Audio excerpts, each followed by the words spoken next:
오늘 말씀은 이제 드디어 모세가 하나님과 만나게 되는 장면입니다. 워낙 유명한 이야기이고 또 그래서 영화나 만화로도 제작이 되어서 우리 머릿속에 쉽게 이제 그림이 그려지죠. 우리가 성경의 인물들을 대할 때 종종 하게 되는 실수, 오해 이런 것들이 있습니다. 뭔가 하면 성경의 인물들을 남들과는 다른 비범한 사람, 특출난 능력과 믿음을 지닌 그런 영웅으로 생각하곤 한다는 겁니다.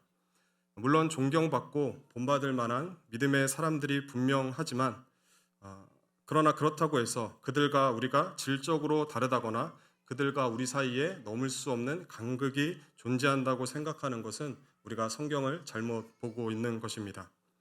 저들은 달라. 아브라함은 아브라함이었으니까, 다윗은 다윗이었으니까, 바울은 바울이었으니까 그랬던 거고, 평범한 나는 절대 그렇게 살 수 없어 라고 저들을 이렇게 영웅 취급하는 건 성경이 의도하는 바가 아닙니다.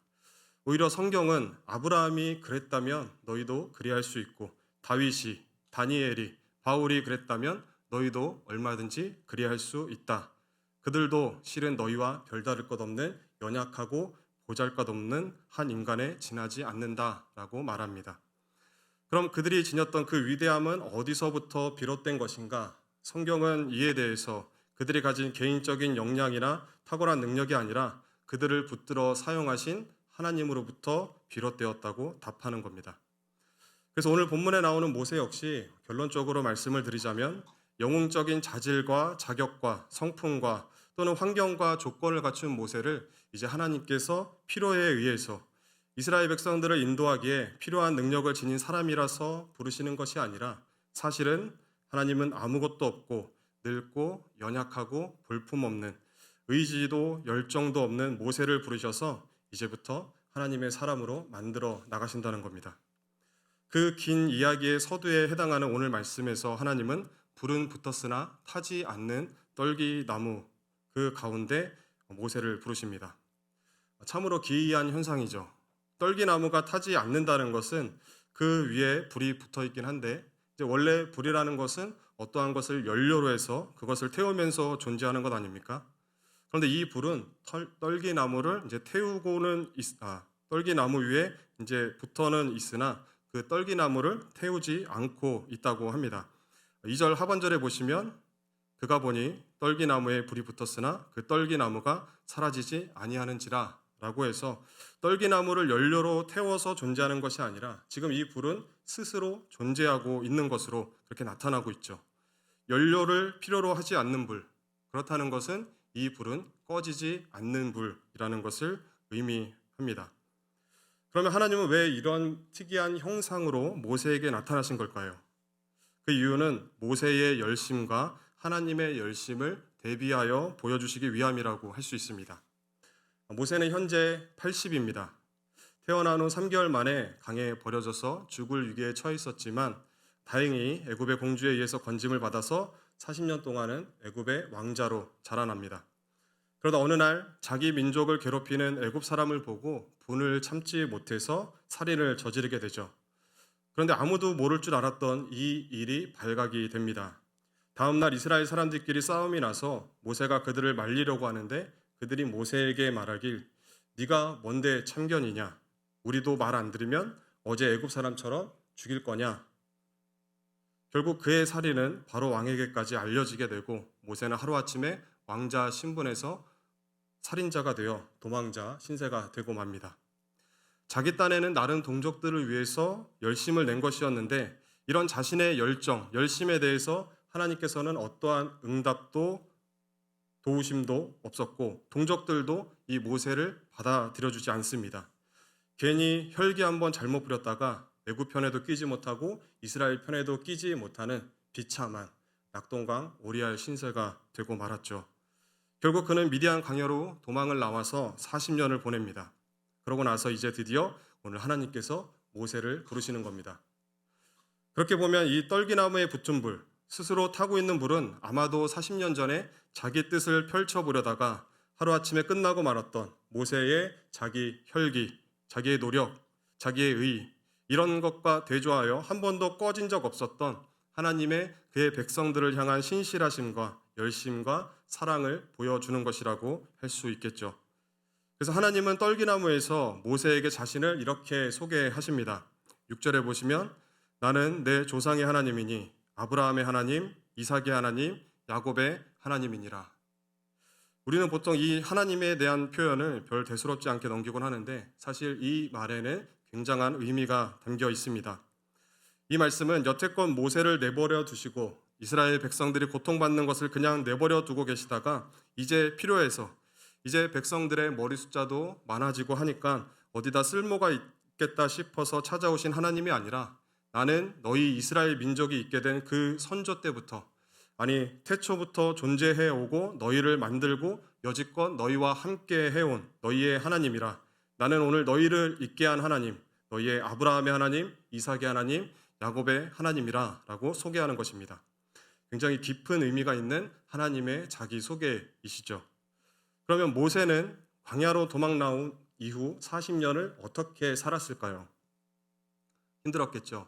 서울에서 저기 밑에 시골만 내려가도 사는 것이 힘든데 왕자로 불편한 것 없이 살다가 광야로 나가서 안 하던 일 하면서 살려니 굉장히 힘들었을 겁니다.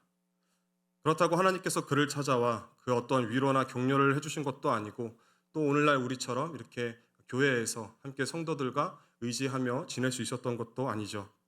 이 40년이라는 시간은 길다면 길고 짧다면 짧다 할 수 있는 그런 시간이 아니라 누구에게나 길고 긴 시간입니다. 이 길고 긴 시간을 모세는 어떻게 보냈을 것이라고 생각이 되십니까? 이게 뭔가? 인생이란 게 뭔가?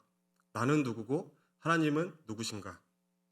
하나님은 도대체 뭐 하시나? 이런 생각을 수도 없이 했을 것이며 그때 돌을 들어서 애굽 사람을 쳤던 일을 후회도 했을 것이고 또 자기 자신에게 실망도 했을 것이며 오늘은 애굽 사람 원망을 했다가 내일은 또다시 이스라엘 백성들을 원망했다가 그러다 또 어느 날인가는 하나님께 원망도 하고 불평도 하고 분노도 했다가 그렇게 밤새 울부짖으며 절망과 낙담 속에서 그 길고 긴 세월을 홀로 외롭게 보냈을 것입니다. 심지어는 살까 죽을까도 왜 아니 고민해 봤겠습니까? 그런데 실은 이게 오늘날 우리가 모두가 겪고 있는 신앙의 현실이기도 하죠. 우리 안에도 우리 역시 하나님의 사람으로 조금 더 쓸모 있고 싶고 하나님의 이름으로 승리하고 싶고 더 번듯하게 신앙생활 잘해보고자 하는 그런 마음의 소원들이 있습니다. 그러나 이게 마음처럼 쉽지가 않죠. 분명히 잘해보고자 하는 마음은 있으나 뭘 좀 해보려 해도 그게 참 쉽지가 않습니다. 당장에 먹고 살기가 힘들어서 자식 새끼들 뒷바라지도 해야 되고 또 친구들과의 관계도 중요하고 사회생활도 중요하고 그렇게 숨 쉴 틈 없이 살다가 고작 주일에 교회 나와서 1시간 예배드리고 돌아가는 것이 전부인 게 이게 우리의 신앙생활의 전부입니다. 주를 위해서 큰 일을 하기는커녕 예민해질 대로 예민해져서 사소한 일에도 옆에서 누가 서운한 소리를 조금만 해도 이제 또 교회를 옮겨야 하나?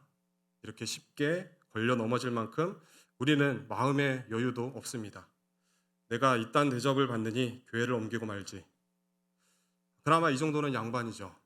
예배 때 앞에 앉은 사람이 몸만 조금 흔들어대도 평소에 내가 늘 앉던 자리에 다른 사람이 미리 와서 앉아만 있어도 에어컨을 껐다 켰다 하는 소리만 들려도 그게 신경이 쓰이고 짜증이 나서 그날 예배를 망쳐버리는 게 우리의 현실입니다. 기도 시간마다 이 지역과 이 나라와 온 열방을 위해서 세계 선교를 위해서 큰 뜻을 품고 위대한 기도를 쏟아내지만 정작 내 옆에 앉아있는 성도의 얼굴도 이름도 모르고 그 사람도 품어주지 못하고 집에 돌아가서는 가족 하나 품어주지 못하고 사소한 일 하나 그냥 여유롭게 웃어 넘기지 못하는 참으로 이기적이고 옹졸한 자들입니다. 그리고 어쩌다 한번 열심을 냈을 때 그걸 누가 하나 알아주지 않고 원하던 보상이 주어지지 않으면 내가 이렇게까지 하는데 하나님은 도대체 뭐 하시나? 나보다 못난 누구도 잘 먹고 잘만 사는데 왜 내 인생은 늘 요 모양 요 꼴이란 말인가? 하나님은 살아는 계시는가? 싶은 게 우리의 현실이고 믿음의 수준입니다. 우리 인생의 연약함과 완악함, 고집과 치졸함과 이 치사함을 벗어나지 못하고 늘 한심한 인생, 한숨만 나는 인생을 살아갑니다. 이것들이 늘 우리의 발목을 붙잡죠. 그리고 시간이 지나서 어느 날인가 문득 그때 왜 참지 못했을까? 그때 왜 그걸 그냥 넘어가지 못했을까? 왜 그때 좀 더 잘하지 못했을까? 난 왜 이 모양이란 말인가? 하는 생각 해본 적 없으십니까? 나만 못난 것 같은 생각. 나는 왜 이렇게 쓸모없는 인생인가? 내 인생은 왜 이렇게 한심한가? 하나님은 도대체 언제쯤 내 앞에 나타나시려나? 이게 사실은 나만 그런 것이 아니라 옆에 앉아있는 성도도 하는 생각이요. 앞에서 안 그런 척하고 있는 이 고목사도 밤마다 하는 생각이요. 심지어는 우리가 영웅처럼 생각하는 모세도 그랬다는 겁니다. 모세야말로 더했죠. 그러고 40년을 살았으니. 저는 오늘도 그랬습니다. 나는 왜 이렇게 쓸모없는 인간인가? 나는 도대체 어디다 쓰시려고 하나님이 부르셨는가? 이렇게 사는 게 과연 무슨 의미가 있는가? 하지만 정말 중요한 것은 그런 시간을 보내고 난 이후입니다. 그래서 그 오랜 세월 동안 모세는 결국 어떻게 됐는가? 울고불고 기도하다가 지치고 지쳐서 절망하고 절망을 넘어서 체념하고 포기하고 그래서 이제 하나님도 있고 민족도 있고 다 포기하고 자기 안에 아무런 힘도 남아있지 않는 그때 노인이 되어서 광야에 앉아서 멍하니 자기 양은 한 마리도 없고 여적 장인의 양이나 돌보고 있는 그때 드디어 하나님께서 모세를 부르시는 겁니다. 모세야, 모세야. 그러면 우린 물어야죠. 왜 이제서야 나타나서 모세를 부르십니까? 왜 이제야 갑자기 모세의 인생에 끼어드십니까?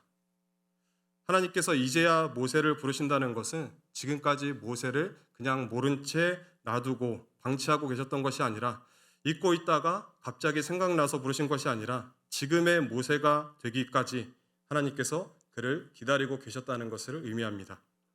아까 하나님께서 자기 소개를 어떻게 하셨는지를 떠올려 보십시오. 나는 내 조상의 하나님이니 아브라함의 하나님, 이삭의 하나님, 야곱의 하나님이라. 이게 무슨 뜻이라 그랬죠? 나는 너희 이스라엘 민족이 있게 된 그 선조들의 맨 처음부터 태초부터 존재해오고 너희를 만들고 너희와 함께해온 너희의 하나님이라. 내가 있음으로 해서 오늘날 너희가 있게 된 것이다. 오늘날 너희가 존재하는 그 근원이요 이유가 되는 그 하나님이다 라고 했었죠. 그러니까 모세야, 너가 지금 이렇게 된 것은 내가 너를 깜빡하고 내버려줘서 이렇게 된 것이 아니라 사실은 지금 이때까지 네가 이 지경이 될 때까지 나는 너와 여전히 함께하고 있었으며 오히려 네가 이렇게 아무것도 남지 않은 이런 상황, 이런 상태가 될 때까지 너를 기다리며 지금의 너를 만들어 왔던 지금의 너를 존재하게 한 너희의 하나님이다 라고 모세에게 자신을 소개하고 계신 겁니다. 하나님은 모세의 이런 상황, 이 정말 말로다 할 수 없는 처참한 상황, 아무것도 남아있지 않는 상황에 이를 때까지 하나님은 모세를 외면하고 계셨던 것도 아니요, 어떻게 하나 두고 보고 계셨던 것도 아니요, 까먹고 계셨던 것도 아니라 사실은 그 40년 동안을 모세가 이렇게 될 때까지 아무것도 아닌 늙고 나약한 모세가 될 때까지 그를 탈진시키고 소진시키고 계셨다는 겁니다. 조금 다르게 말하면 사람의 눈에는 나약하기 그지없는 쓸모없어 보이는 늙은 목동 하나를 하나님은 애지중지하시며 40년 동안 만들어 오셨다는 것입니다. 시편의 표현을 빌리자면 비로소 하나님이 원하시는 상한 심령이 됐죠. 그러면 이제 우리는 또다시 물어야죠. 왜요? 왜 이 보잘것없는 늙은이를 그렇게 오랜 시간 공들여서 만들어내셨습니까? 그리고 왜 이제야 부르십니까? 조금 더 능력 있고 힘 있고 돈 많았을 때, 열정으로 가득했을 때, 그럴 때 부르셨어야지 왜 아무짝에도 쓸모없는 이 모세를 부르십니까? 어디에 쓰시려고? 왜요? 이제 여기서부터 또다시 시작될 모세의 삶을 위해서, 그리고 그 삶은 세상적으로는 좋은 환경과 조건을 가진 돈과 힘과 능력과 지식과 명예와 젊음을 갖춘 이집트 왕자 모세가 아닌 하나님으로만 충만한 자여야만 하기 때문에 그런 하나님의 사람 모세를 만들기 위해서 하나님은 이리 해 오신 것입니다. 하나님은 뭘 가진 자가 아니라 하나님만을 가진 자, 하나님만을 가질 수 있고 하나님만을 드러낼 수 있는 자를 찾으시고 사용하시기 때문입니다. 그래서 여기서 우리가 기억해야 할 것은 하나님께서는 모세를 꼭 어디에다가 써먹으려고 부르신 것이 아니라는 사실입니다. 우리는 분명히 모세가 이후로 크게 쓰임받았다는 사실을 알고 있기 때문에 거기에 온 신경을 빼앗겨서 어떻게 하면 우리도 모세처럼 위대한 지도자가 될 수 있는가? 어떻게 하면 모세처럼 훌륭하게 쓰임받을 수 있는가? 그러려면 뭘 준비해야 되는가? 기도와 말씀으로 무장하고 신앙훈련을 꾸준히 해야 된다. 뭐 이런 식으로 나아가는데 보십시오. 모세가 뭘 했습니까? 모세가 밤마다 뒷산에 올라가서 산기도를 했습니까? 아니면 무슨 영적인 훈련들을 했습니까? 그냥 시간과 상황에 끌려다니며 힘이 다 빠져버린 것 말고는 한 게 없죠. 그런데 그를 그렇게 뒤흔들고 이리저리 끌고 왔던 그의 시간과 상황이 실은 하나님의 간섭이었다는 겁니다. 모세가 뭘 준비하지 않았고 하나님께서 그를 준비시키셨다는 거죠. 물론 우리가 하나님께 쓰임받기 위해서 열정과 열심을 가지는 것은 중요합니다. 기특한 겁니다. 잘하는 겁니다. 하지만 그보다 우선적으로 더 중요하게 더 궁극적으로는 하나님께서 우리를 부르시는 이유는 우리를 어디다가 써먹으시려거나 어디 쓸 데가 있어서 부르시는 것이 아니라 아무짝에도 쓸모없는 자들을 하나님 앞에서의 한 사람으로 하나님 앞에 바로 선 아무개 한 사람으로 만들어내기 위하여 부르신다는 것을 우리가 기억해야 합니다. 하나님의 사람이 되는 것이 목적이지 어떤 일을 이루는 게 목적이 아니라는 겁니다. 그래서 또 하나 중요한 사실은 하나님께서 우리에게 일을 맡기시는 것 또한 그것은 일 자체가 목적이라기보다는 그 일을 해 나가는 과정 속에서 우리를 하나님의 자녀답게 빚어내시는 것이야말로 하나님의 궁극적인 목적이라는 겁니다. 성도들이 크게 오해하고 있는 것 중에 하나이죠. 우리는 일을 할 수 있는 자격과 능력이 있어서 부름받지 않았습니다. 아유, 저는 못해요. 저는 아직 그럴 깜냥이 아닙니다. 저는 믿음이 없습니다. 이건 하나님의 부르심에 대해서 전혀 오해하고 있는 겁니다.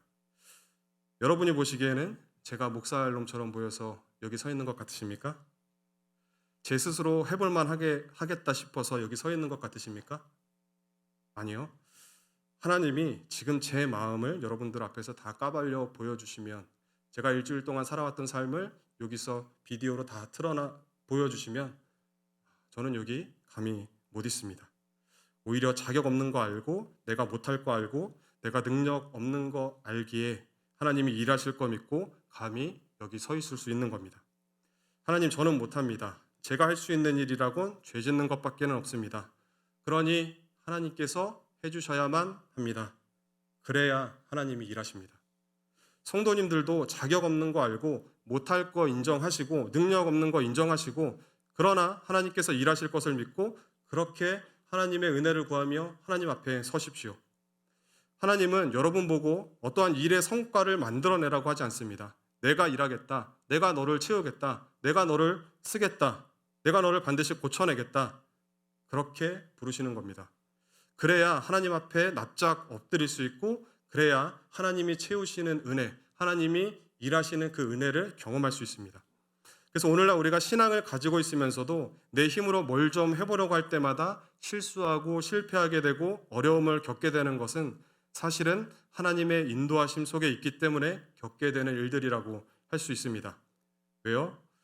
우리는 하나님 앞에 아무것도 내세울 게 있으면 안 될까?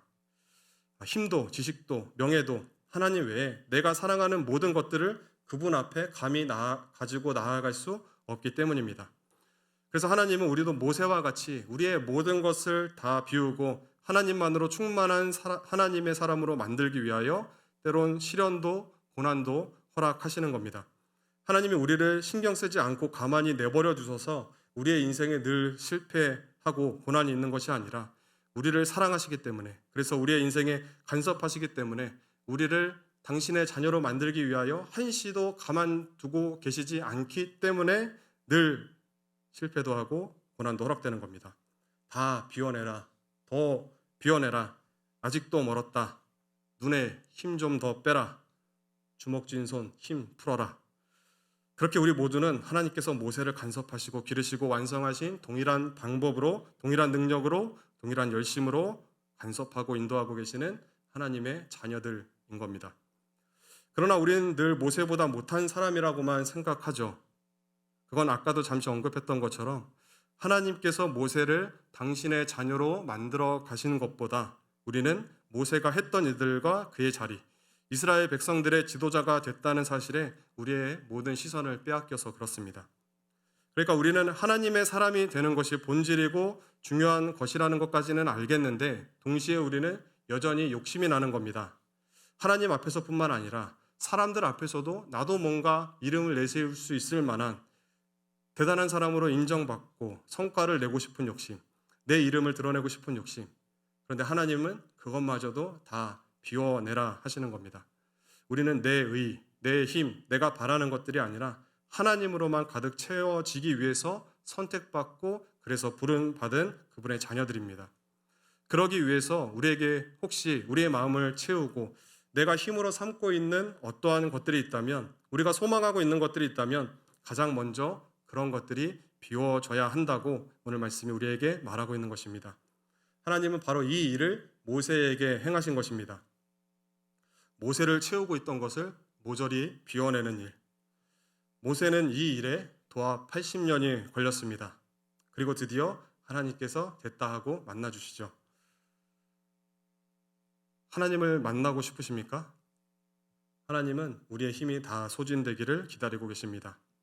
비로소 하나님으로만 채워질 수 있는 인간이 될 때까지 하나님은 계속해서 우리 곁에서 우리를 비워내는 그 작업을 하실 것입니다. 모세가 하나님을 만나고 싶어하는 마음이 컸을까요? 하나님이 모세를 찾아가고 싶은 마음이 컸을까요? 모세는 40년, 날 때부터 하면 80년 광야에서 기다렸습니다. 그러면 하나님은 모세를 얼마나 기다리셨을까요? 창세 전부터 모세 앞에 나타날 이 날을 계획하시고 준비하시고 기다려 오셨죠. 얼마나 이때를 기다리셨을까요?